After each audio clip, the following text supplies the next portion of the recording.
Black patriarch. Last night's Democratic debate was so terrifying. I did not realize until last night that Pete Buttigieg wants to give reparations to the children of illegal aliens stopped at the border. Reparations. I mean, it's awful. Because we're just rolling in money. Americans have no problems with, debt, health care, paying bills. No, let's just lavish it on illegal aliens.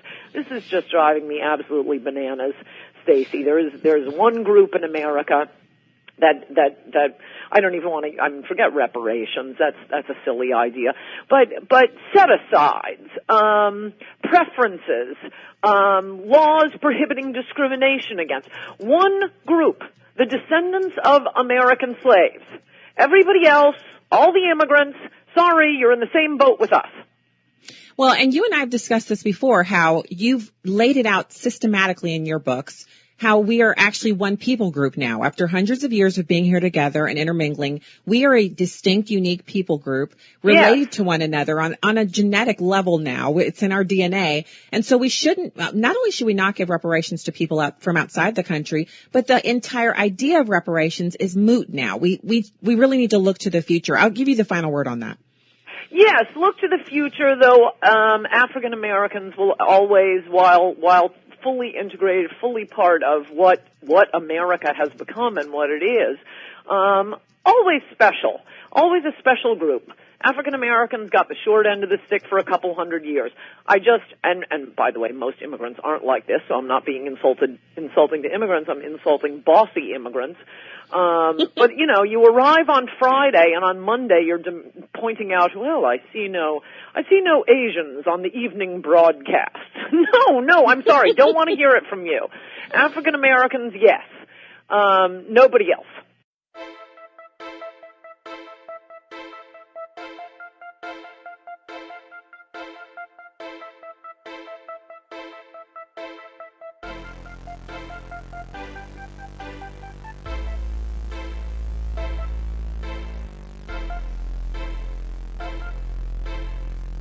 Up first tonight, the results of CNN's final national poll before the election. And it can't get any tighter than this. Look at this, a 49 to 49% tie. A tie among likely voters. Given the poll sampling error, the popular vote could still go, obviously, either way. 96% of those surveyed say their minds are made up. But even now, 4% of likely voters out there say they could still change their minds. Both sides here, both candidates and both of their huge blocks of supporters, are convinced that their guy is going to win. So somebody is going to be badly disappointed. Yeah, there's two candidates, two campaigns, and two huge aspects of the country that absolutely believe that their candidate's going to win. And we have not really faced an election like that in a long time. And so on election night, somebody is going to be gravely, gravely disappointed and shocked at the result.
It's a changing country. The demographics are changing. It's not a traditional America anymore.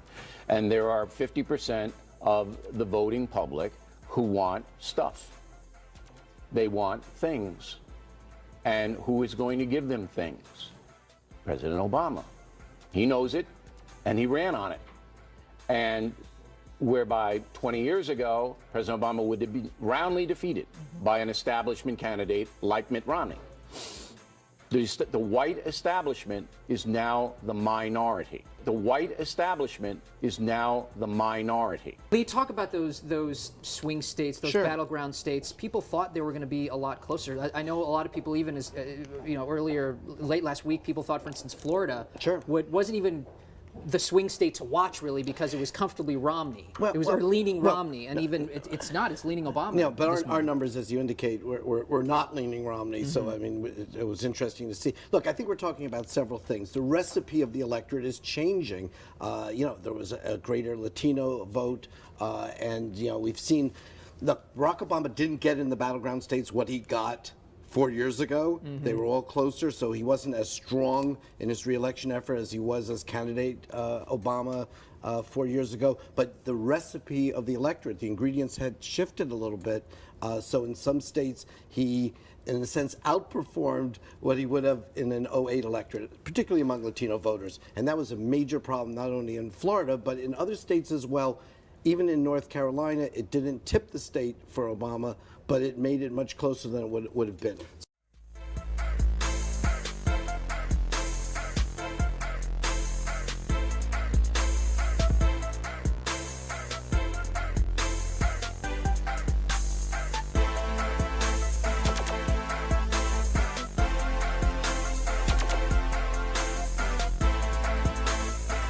Barack Obama won re-election in 2012 despite losing the white vote by 20 points to Mitt Romney.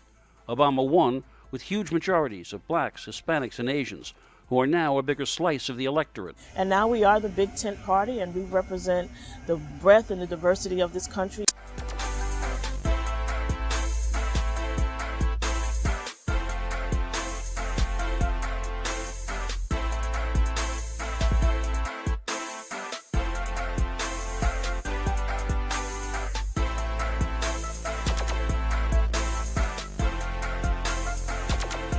I want to ask particularly about Republicans and what they need to do. A lot of people saying there's some soul searching.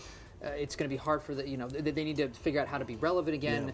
And yet, really, I'm wondering, look, if they flip on immigration policy, Neil King a second ago was saying, look, there's a lot of Republican policies that may line up with where some Latino voters fall up, except on immigration.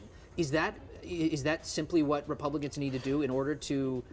Well, I think there's some healing that has to go on, but clearly the whole immigration issue is very important, and we talk about the demographic change as well. Places like Georgia, Texas, and Arizona are changing demographically as well, and if the Republican brand doesn't shift a little bit and they don't repair that damage, they may be looking at bigger problems down the road. Maybe that starts to turn things around. Maybe the Republican Party, particularly on immigration, I think there's Jeb Bush and others are very, very eager to say we can't systematically exclude young people, Latinos, women. It's just too big a group to say they're not on the table. Mitt Romney couldn't expand the battlefield for weeks and weeks and weeks. Everyone was saying it's too narrow a path to 270. There's no room for error. And now that's exactly what we saw.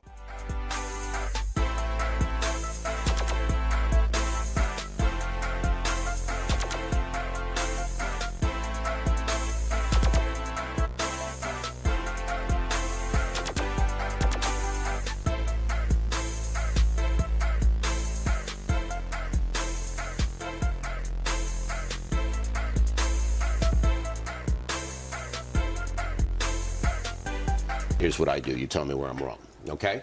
So I say, in the Hispanic American community, there's a big traditional wing among Hispanics, all right? Traditional people who would respond to the self-reliant, smaller government message. People work hard. No, that's the rumor. We're never going to get 51% that way. I'm saying there's enough of those people to make it worthwhile for me to outreach. You say no.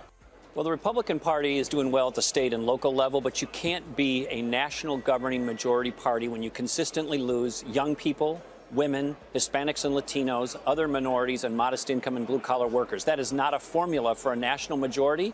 And if you keep pushing a product and keep losing, eventually you got to get a better product or better marketing. I am here to announce that I am officially endorsing Ted Cruz to become the first Hispanic president of the United States.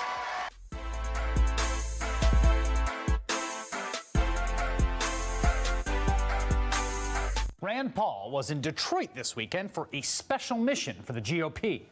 What happened next might surprise you. This weekend, Paul was back at it in Detroit.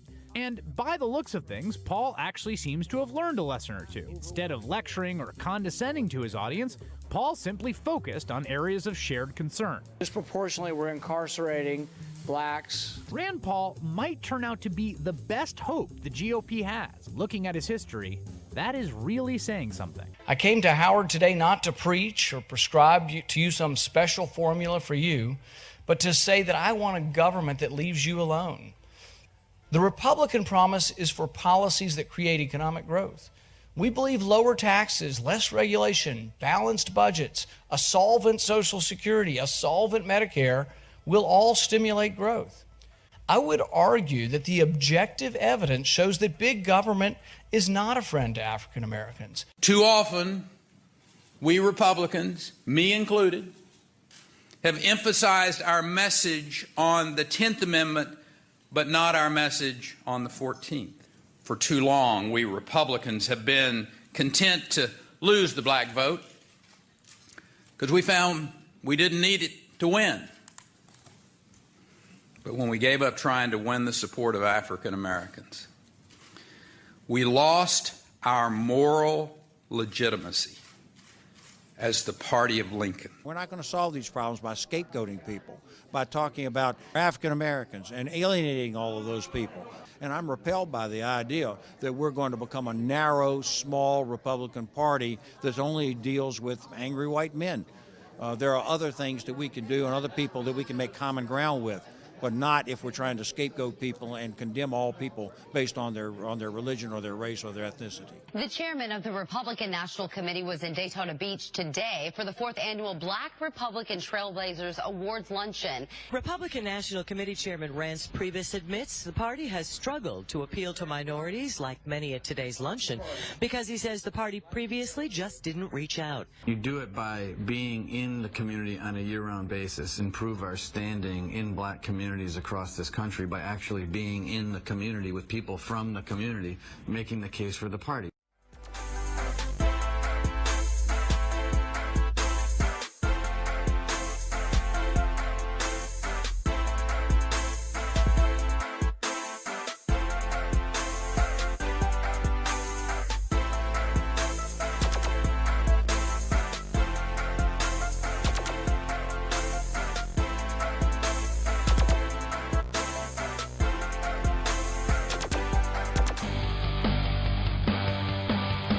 Campaign was unlike any other. When Mexico sends its people, they're not sending their best. They're bringing drugs, they're bringing crime, they're rapists. This was not how candidates normally spoke. Pundits announced his campaign dead on arrival. How should Republicans handle Donald Trump? Ignore him. He's not going to win the Republican nomination. I really don't think that it's what the Republican Party needs.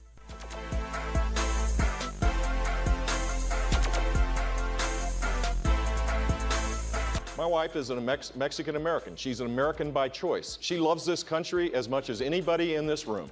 And she wants a secure border, but she wants to embrace the traditional American values that make us special and make us unique.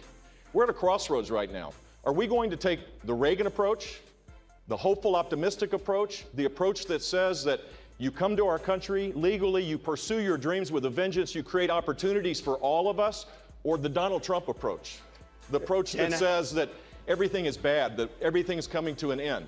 Mr. Trump. I'm on the Reagan side of this. That they come into our country as an act of love. With all of the problems that we have in so many instances, we have wonderful people coming in, but with all of the problems, this is not an act of love.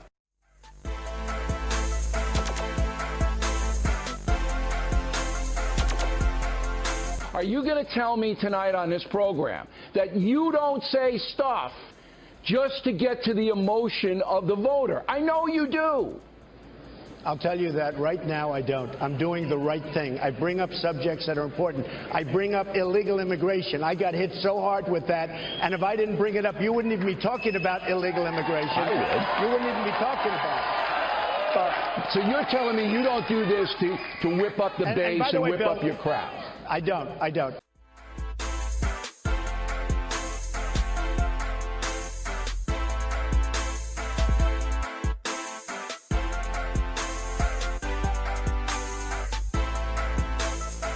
Donald, you can get back on your meds a lot of fun now. up here tonight, I have to tell you.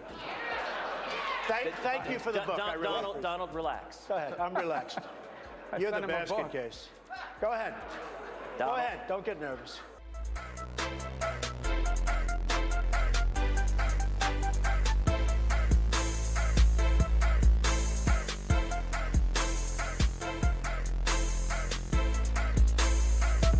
There is a photograph in the book of you and the 1964 Republican presidential nominee, Barry Goldwater.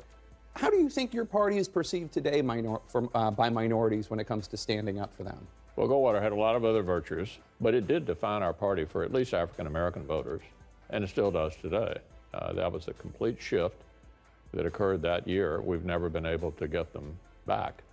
And so I think it was a defining moment for Republicans.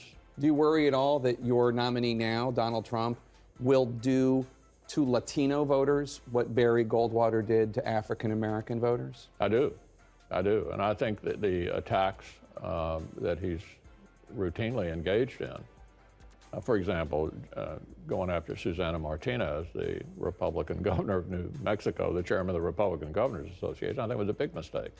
You worried that Barry Goldwater would leave a stain on the party. Are you worried that Donald Trump's going to leave a stain on the party the way Goldwater did? I am concerned about the Hispanic vote. America's changing. When Ronald Reagan was elected, 84% of the American electorate was white. This November, 70% will be. I think it's a big mistake for our party to write off Latino Americans. They're an important part of our country and soon to be, if not already, the largest minority group in the country. And so I am concerned about that. And I hope he'll change his direction on that.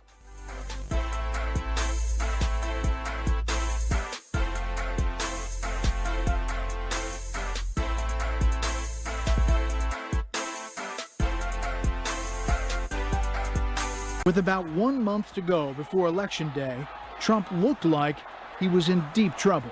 Donald Trump will be the 45th president of the United States, winning the most unreal, surreal election we have ever seen.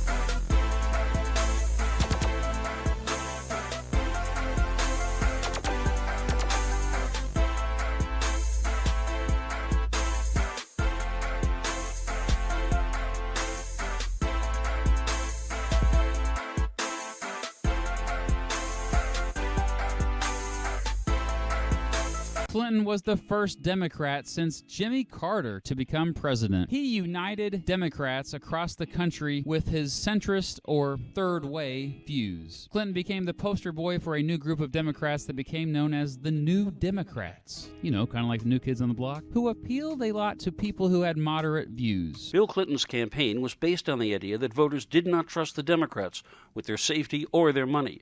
He promised a different agenda. Middle-class tax relief, ending welfare as we know it, tougher on crime, pro-death penalty.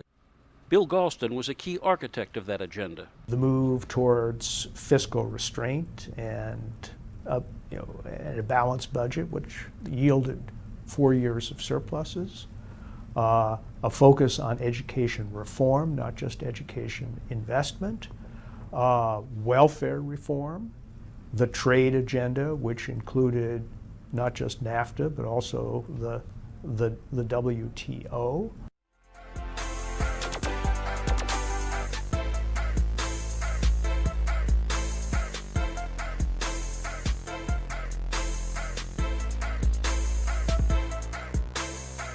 The way Republicans win is by driving up the white vote. It is not by appealing to women or Hispanics or blacks. In fact, those groups are going to start fighting among one another. When blacks so you would figure write out off that the Hispanic American vote? Not write off, but how about for once appealing to your base? The Democrats don't obsess on how do we get gun rights voters to support us a tiny bit more. How do we get pro-lifers to support us? Let's get a slice of the evangelicals. The Republicans have been tricked into a suicidal electoral strategy. If Romney had gotten 71% of the Hispanic vote, which, by the way, Bush didn't get. He got, what, 30? 40 no, it was less than 40.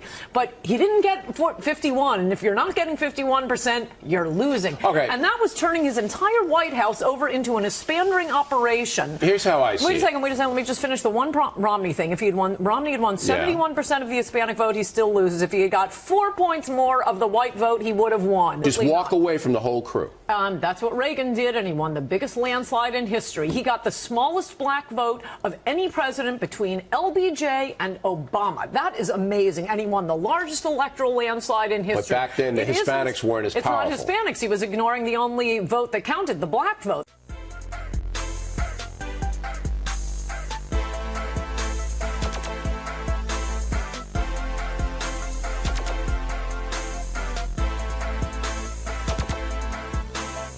Texas will be a Democrat state within 10 years if you don't change. That means we evolve.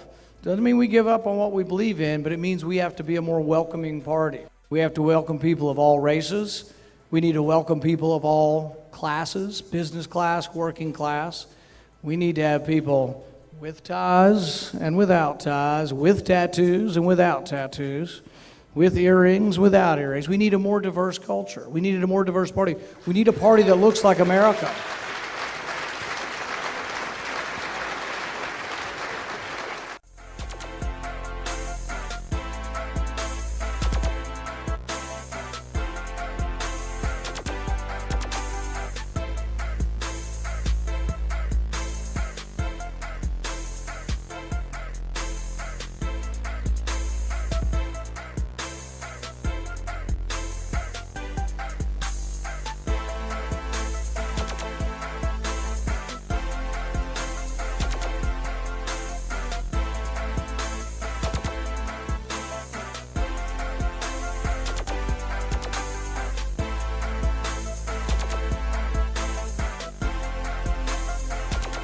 Now it's time for my word. Do your duty. Make more babies.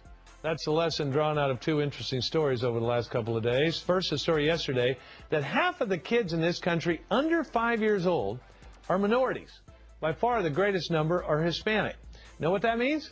25 years and the majority population is Hispanic. Why is that? Well, Hispanics are having more kids and others, notably the ones Hispanics called gabachos, white people, are having fewer.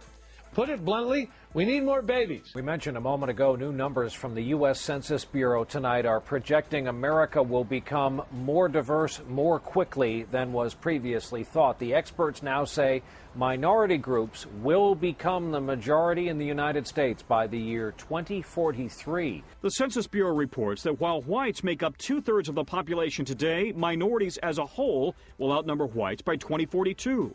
By 2050, the country will be 46% white. Ann Coulter is here, a conservative commentator, attorney, and author of the new book, Adios, America, The Left's Plan to Turn Our Country into a Third World Hellhole. You are afraid of the browning of America. No, I mean, the browning of America phrase, that isn't my phrase. Obviously, these people aren't reading liberal magazines, web pages, or watching MSNBC. This is something that is constantly celebrated on the left. Ha ha, white America, you're dying off. And that's it. Then liberal policies win. Well, first of all, this was a specific plan to change the demographics in America in a way no country has ever been changed. Whose plan? Well, Teddy Kennedy's, the 1965 Immigration Act, and it was backed by a lot of Democrats, whom I quote in the book, to lying change the about Democratic voting rolls? Oh, yes, to help the Democrats, and they brag about it.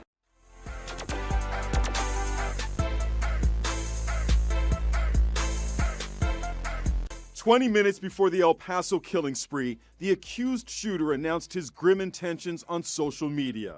Patrick Crusius posted a 4-page anti-immigrant manifesto on the controversial message board 8chan. I have to do this before I lose my nerve, he wrote. There is a manifesto floating around that it actually does seem legit. He seems to have some sort of issue with Latino, Hispanic people, and issues with both parties. They said supposedly he was like a Trump supporter on Twitter. Then there's people saying that he pretended to be and he was really a Democrat. And it just gets into this whole messy phase where it almost, to me, it doesn't even matter. That's not even really the issue, right? The gunman's name, by the way, is Patrick Cruzes. He used an assault rifle, so they're calling for the gun ban, the assault rifle ban. And, well, the interesting thing, too, is that he was taken without any issues. So the police had no problems taking him in. You would think somebody that killed 20 people would somehow go into like some sort of mass shooting fight with police. But apparently that wasn't the case, and police just handcuffed him.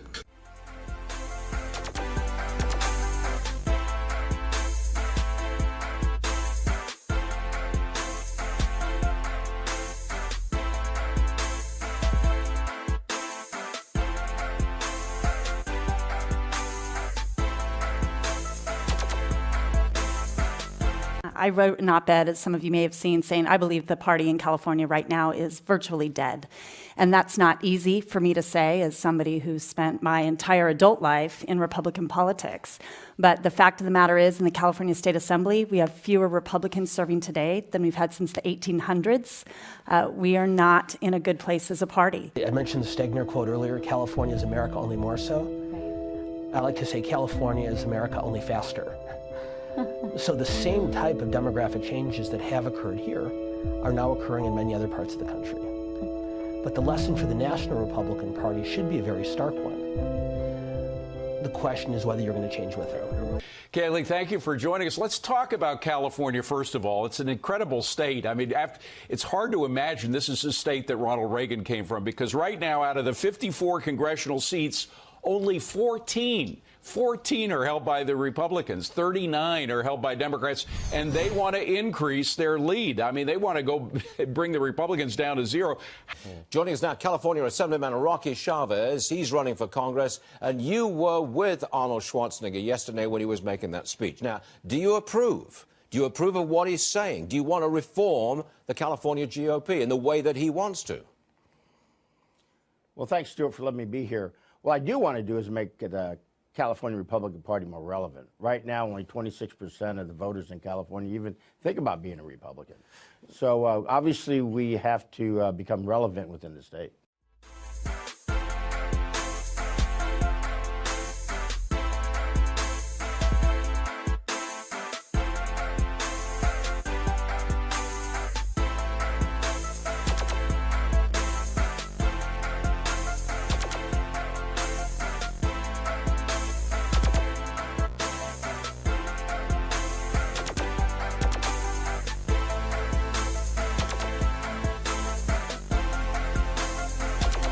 Last night on The Factor, Megyn Kelly and I debated the concept of white privilege, whereby some believe that if you are Caucasian, you have inherent advantages in America. Talking Points does not believe in white privilege. However, there is no question that African Americans have a much harder time succeeding in our society than whites do. But the primary reason is not skin color, it's education, and not only book learning. Here are the facts. According to the Bureau of Labor Statistics, the unemployment rate for black Americans is 11.4%. It's just over 5% for whites, 4.5% for Asians. So, do we have Asian privilege in America?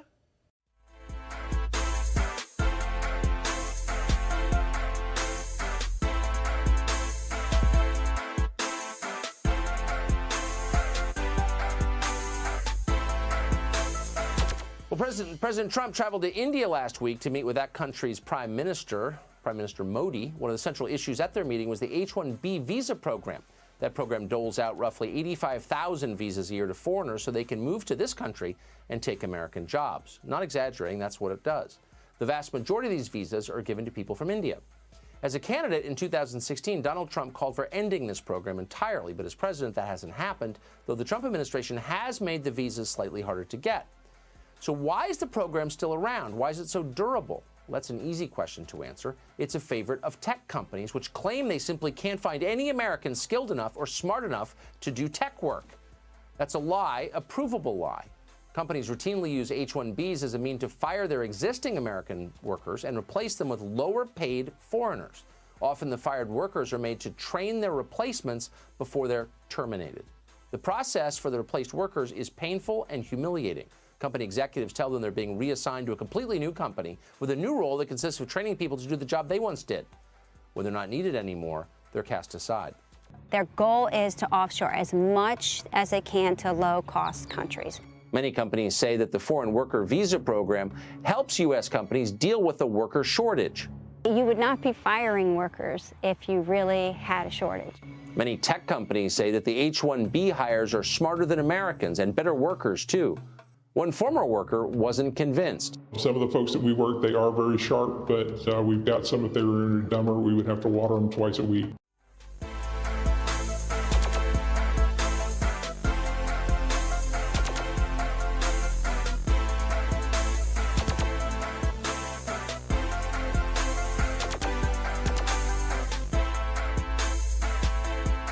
Chinese spy hub in New York City. Secretary of State Mike Pompeo saying that the Chinese consulate earlier this week, after an NYPD officer was put in federal custody for allegedly acting as an agent for the Chinese Communist Party, that there is a major spy ring in New York at the Chinese consulate in New York City. 33-year-old officer Ang Wang was accused by prosecutors of providing intelligence on Tibetans living in New York City. In exchange for money for at least 2 years and proving consulate officials access to NYPD officials and events. Well, Marie, obviously it's a betrayal of trust at the highest level. It's against everything that, you know, the men and women of this police department and this great city stand for. I think it should be a wake-up call, really, for people across the city and, you know, that this could happen.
Immigration.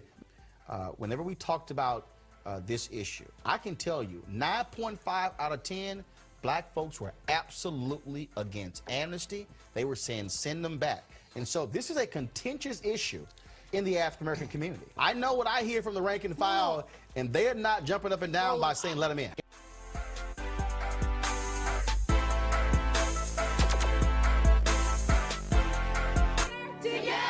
Many Americans think of the Latino population as one homogeneous community, often associated with the Democratic Party.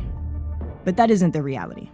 In South Florida, generations of Cuban exiles have long been staunch conservatives, due in part to their experience with the communist Castro regime.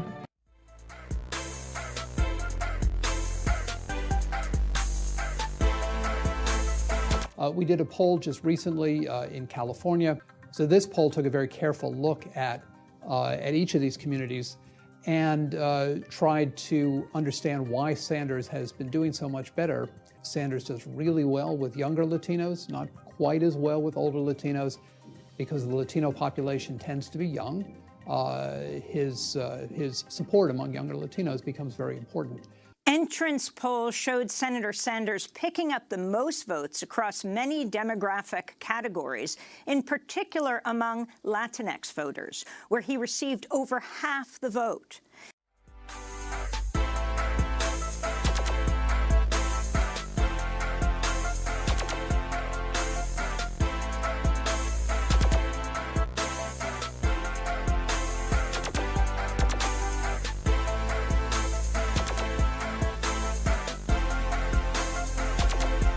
make kind of a provocative comment in your new book here, Mugged, and I think it's on page 151. You write that various groups, feminists, gay rights groups, and those who are defending immigrants have commandeered the black civil rights experience. Yes. What do you mean by that? Yes, I'm glad you asked that because I think it's one of the most important points of the book. I mean, I think the way liberals have treated blacks like children and many of their policies have been harmful to blacks. At least they got the beneficiary group right. We do have to, I mean, we shouldn't.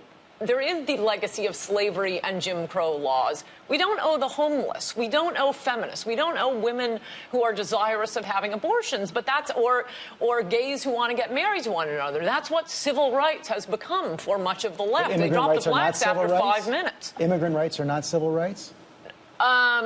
No, I think civil rights are for blacks. See, this is essentially the problem, and the Republicans What have we done to the immigrants? We owe black people something. We have a legacy of slavery. Immigrants haven't even been in this country. But that's why the Democrats are dropping the blacks and moving on to the Hispanics, because they're a larger group of Hispanics now. But could I just say to Jorge, I hate to disagree with you when you're attacking President Obama, but I think the point on immigration is you can have open borders or you can have a welfare state. You cannot have both.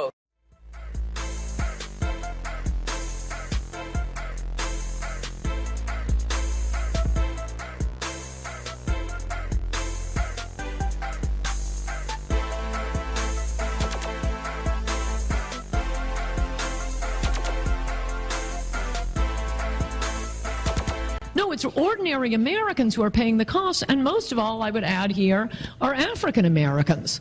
Has anybody in the media checked with, or as I've recently been instructed to stop saying African Americans, American blacks? Because that is what I mean. I'm not talking about a guy whose father is a Kenyan.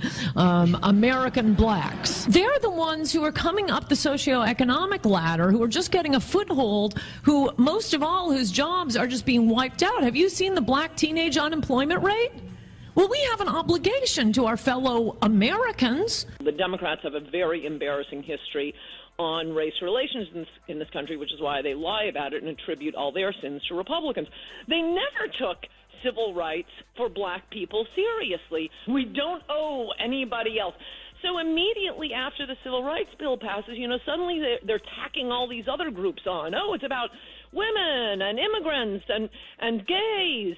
This country was bad. Gave black people the short end of the stick for a couple hundred years. But that doesn't mean, somebody who showed up on Friday gets to demand special treatment on Monday. Least of all, women. For about 200 years, African Americans got the short end of the stick. There was slavery, there was Jim Crow, and then we had the civil rights laws saying, okay, that's it. We owe them. We're going to spend it all on them. There is this one group we actually owe something to.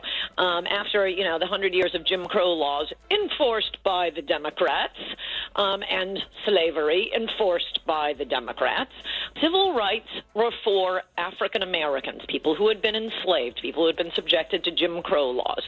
So Democrats realized things weren't going their way. They'd pretend to be for black civil rights. They'd already moved on to, let's use it to prevent discrimination against women. Let's use it to prevent discrimination against gays. I mean, they dropped blacks in 10 seconds. I do not understand why more foundational blacks in America are not more enraged about their history being piggybacked on by, every group with a grievance.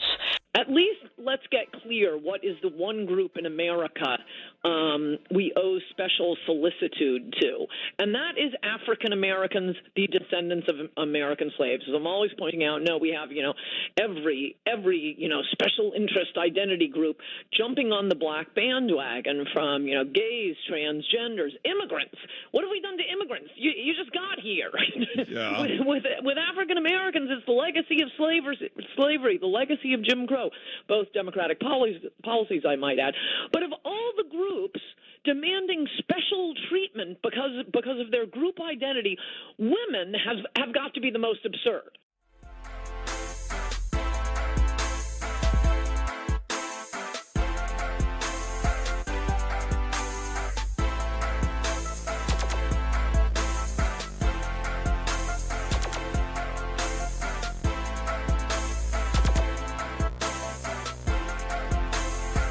last night's Democratic debate was so terrifying. I did not realize until last night that Pete Buttigieg wants to give reparations to the children of illegal aliens stopped at the border. Reparations. I mean, it's awful. Because we're just rolling in money. Americans have no problems with, debt, health care, paying bills. No, let's just lavish it on illegal aliens. This is just driving me absolutely bananas, Stacey. There's one group in America that I don't even want to. Forget reparations. That's a silly idea. But set asides, preferences, laws prohibiting discrimination against one group, the descendants of American slaves. Everybody else, all the immigrants, sorry, you're in the same boat with us. We really need to look to the future. I'll give you the final word on that. Yes, look to the future, though. African Americans will always, while fully integrated, fully part of what America has become and what it is, always special, always a special group. African Americans got the short end of the stick for a couple hundred years. And by the way, most immigrants aren't like this, so I'm not being insulting to immigrants. I'm insulting bossy immigrants. But you arrive on Friday, and on Monday you're pointing out, well, I see no Asians on the evening broadcast. No, I'm sorry, don't want to hear it from you. African Americans, yes. Nobody else.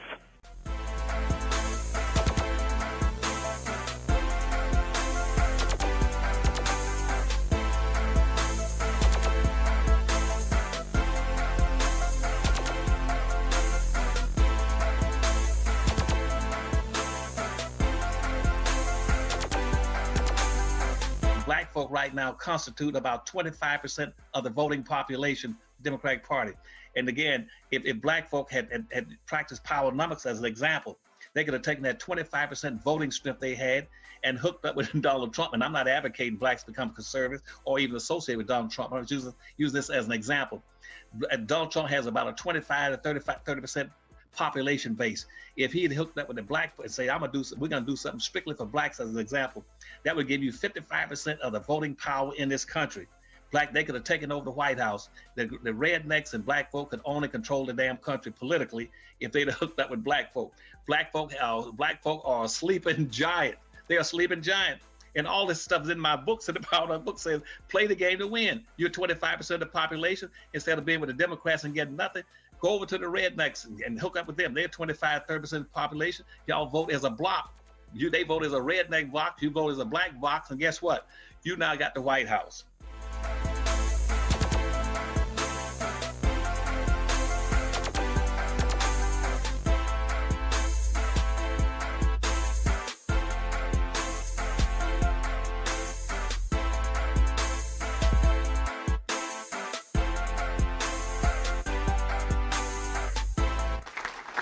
Thank you all very much. The members of Congress and distinguished guests, my fellow Americans, we gather here today to right a grave wrong. More than 40 years ago, shortly after the bombing of Pearl Harbor, 120,000 persons of Japanese ancestry living in the United States were forcibly removed from their homes and placed in makeshift internment camps. This action was taken without trial, without jury. It was based solely on race, for these 120,000 were Americans of Japanese descent.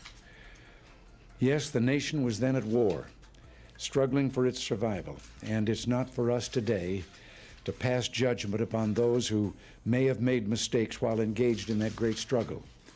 Yet we must recognize that the internment of Japanese Americans was just that, a mistake.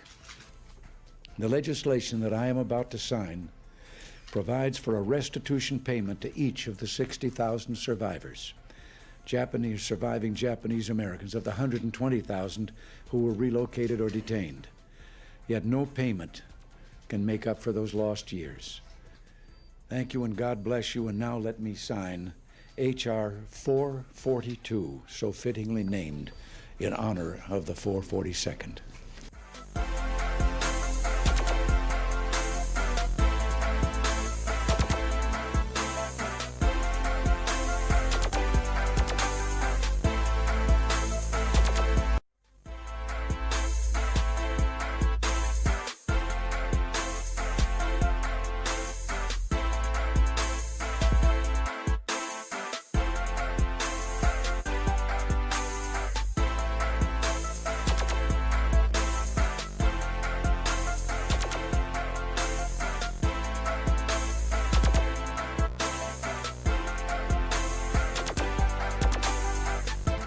how Republicans can get behind reparations.